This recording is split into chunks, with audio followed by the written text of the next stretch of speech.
Salut la famille des influencés, ici l'influenceur 2.0. L'heure est grave, l'heure est très grave. Notre pays est à un carrefour délicat et crucial de son histoire. Tout peut basculer comme tout peut rester dans le droit chemin. On sait où, quand et comment ça commence, mais on ne sait jamais où, quand et comment ça se termine. Si on va vers ce chemin-là, on va tous perdre. On va tous perdre énormément. Plusieurs vont mourir. Peut-être nous, peut-être moi, peut-être toi. Plusieurs vont mourir.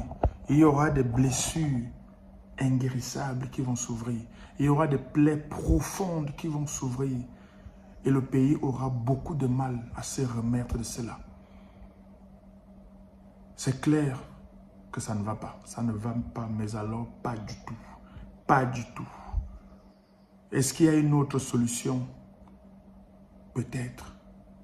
Mais moi, je veux dire aujourd'hui à ceux qui nous gouvernent, au président de la République encore en place, au gouvernement, à tous ceux qui travaillent avec lui, c'est de votre faute, les gars.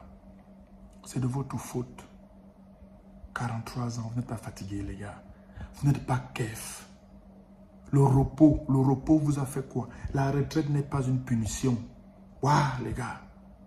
Ce dernier mandat que vous avez encore eu là, les derniers 7 ans-ci, on aurait même cru que vous alliez vous réveiller, que vous aurez fait quelque chose pour dire aux Camerounais, oui, on a compris.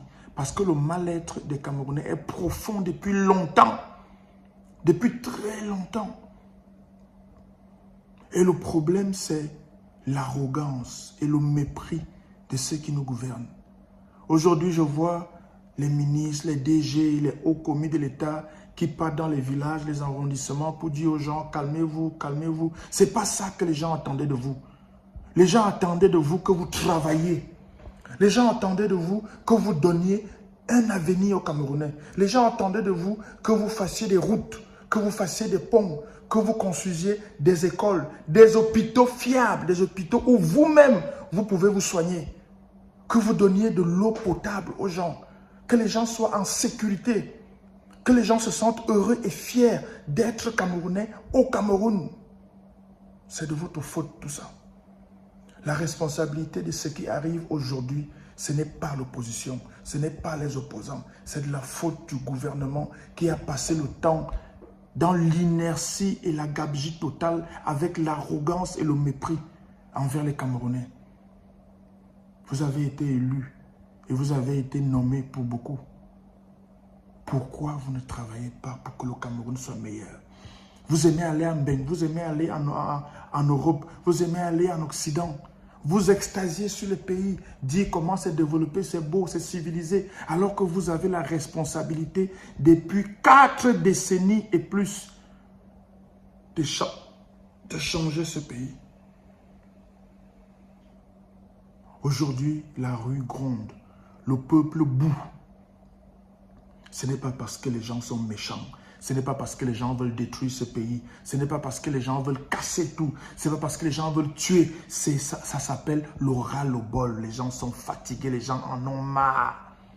On en a marre. Je suis fatigué. C'est la merde. C'est le merdier total à tous les niveaux. Est-ce que vous ne comprenez pas ça depuis 40 ans? Et depuis 2018, même hier là, avec cette élection qui a été hautement contestée, hautement contestable, vous avez eu le temps pendant ces 7 dernières années de changer la donne. Mais ce n'est pas ça votre souci. Ce n'est pas ça votre souci, les gars. Aujourd'hui, les gars sont en mode saté. Les gars sont en mode saté parce que beaucoup n'ont pas d'espoir.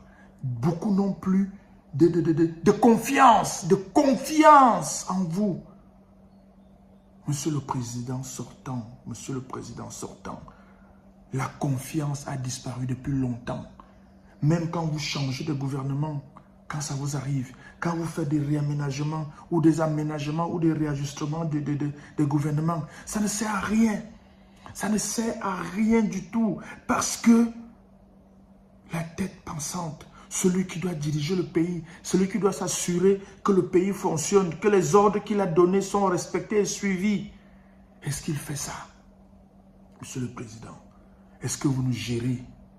Est-ce que vous nous gérez, Monsieur le Président? Même pour votre propre campagne, depuis 2018, vous faites seulement une ville et vous rentrez. Même pour votre propre campagne, Monsieur le Président, vous ne prenez même pas la peine. Est-ce que vous nous gérez, Monsieur le Président? Est-ce que vous avez notre temps? Vous donnez des ordres. Vous nous dites que vous donnez des ordres. Vous donnez des instructions. Vous avez mis en place des projets. Est-ce que vous surveillez ces projets? Est-ce que vous vous assurez que les projets que vous avez lancés sont menés à terme et bien menés?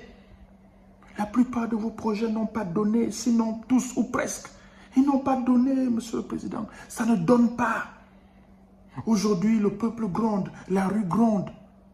La seule chose que vous allez faire, c'est nous envoyer l'armée. Nous envoyer les gens en tenue pour tirer sur les gens. Est-ce que c'est une solution, Monsieur le Président? Depuis toujours, c'est la même solution que vous avez. Envoyer l'armée, envoyer l'armée, envoyer l'armée. Est-ce qu'il n'y a pas une autre solution, Monsieur le Président? C'est vous qui avez les clés pour désamorcer ce qui est en train de se préparer là. C'est vous qui avez le pouvoir pour désamorcer ce qui est en train de se préparer là, Monsieur le Président. Je ne veux pas aller dans la rue. Je ne veux pas que les gens aillent dans la rue. Je ne veux pas que les gens cassent. Je ne veux pas que ce pays brûle. Monsieur le Président, c'est vous qui pouvez arrêter ça. Faites ce qu'il faut pour arrêter ce qui est en train de se préparer là. Personne d'autre n'a le pouvoir d'arrêter ce qui est en train de se préparer là. Et à vos gouverneurs, vos ministres, vos DG, ceux qui nous gouvernent. Aujourd'hui, vous venez dans tous les villages, tous les quartiers, parler aux gens, parler aux gens. Est-ce que vous avez souvent le temps de ces gens-là? Quand la période électorale passe, est-ce que vous avez le temps de ces gens-là? Est-ce que vous gérez ces gens? Quelqu'un a dit récemment, un ministre n'est pas comptable devant le peuple, mais devant son patron. Mais aujourd'hui, on voit les ministres venir parler au peuple directement. Vous venez nous parler maintenant pourquoi? Vous venez nous parler maintenant pourquoi? Alors que l'un de vos collègues a estimé et a dit que vous n'êtes pas comptable devant le peuple, mais devant votre patron. Messieurs les ministres, allez parler à votre patron. Allez dire à votre patron ce que les gens vous ont dit dans ces villages-là. Si vous les avez même écoutés, parce qu'on vous connaît et on se connaît. Est-ce que vous écoutez les gens? Vous venez dans ces réunions avec le sous-préfet, le préfet, parfois le gouverneur, pour intimider les gens. Vous croyez vraiment que l'heure est encore aux intimidations? Vous voyez, vous voyez la rage que les gars ont là dehors? Vous venez encore pour intimider les gens, pour dire non, oh, force restera la loi. Ce n'est pas ça maintenant là. Dites à votre patron que c'est lui seul qui a le pouvoir pour arrêter ce qui est en train de se passer.